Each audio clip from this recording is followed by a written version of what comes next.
रामकृष्ण हरी. कशी Wittig family? मस्तच असणार, मी पण मस्तच.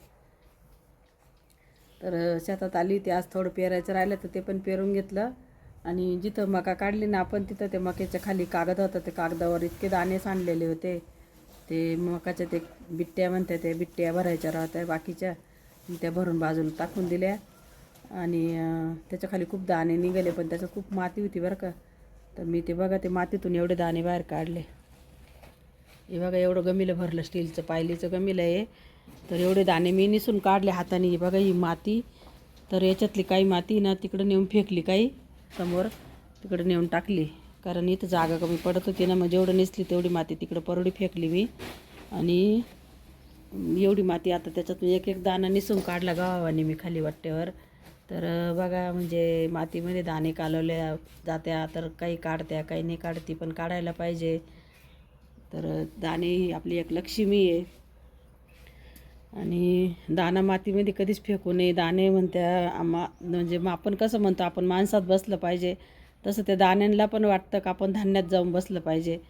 तर दाणा म्हणतो मला दाण्यात टाक, मी तुला माणसात टाकील. तर असं काही राहतं. तर असे दाणे खरंच कधीच भुईलं टाकू नये. तरी पण आमचे खूप भुईलं राहिले बरं का दाणे, कारण आम्ही म्हणजे मातीसहित घोळाने झाडून मातीसहित मी आणले इकडं भरून ते. पण भानगड अशी झाली का ट्रॅक्टरवाल्याने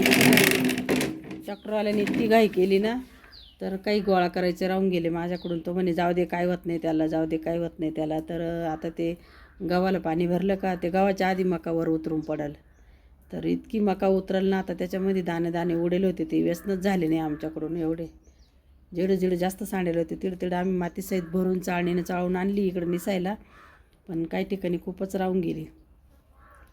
पण आता नावीलाज आहे, त्याला काय करणार आहे. घाईत सगळं ट्रॅक्टरवाल्याची घाई राहते, त्याला पण घाई राहते दुसरीकडं जायची.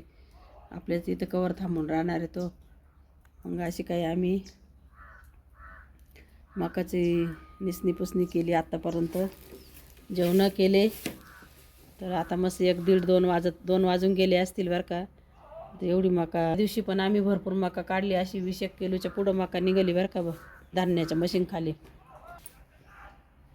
मशीन खाली खूप सांडलवण करतात ते लोक. तर 20 किलोच्या पुढं मका निघून गेली. तर घेतली आता गोळा करून सगळी.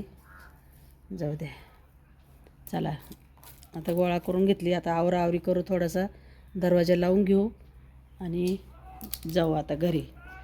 तर घरी आम्हाला इथून जायचं आहे 1.5 किलोमीटर पायी. सकाळी सगळी आलो, आत्ता पण जायचं आहे. तर 1.5 किलोमीटरचा रोजचा जायचा होतो यायचा होतो. चांगली गोष्ट आहे. आता काही एवढं म्हणजे पाणी भरून देईल आता गावाला, आणि आलंच पाहिजे असं काही नाही बरं का शेतात. आता आली तर आली चक्कर मारायला उद्याकडं परत. पण मग बाकीचं सगळं आवरलं आहे आता इथले कामं. चला, रामकृष्ण हरी.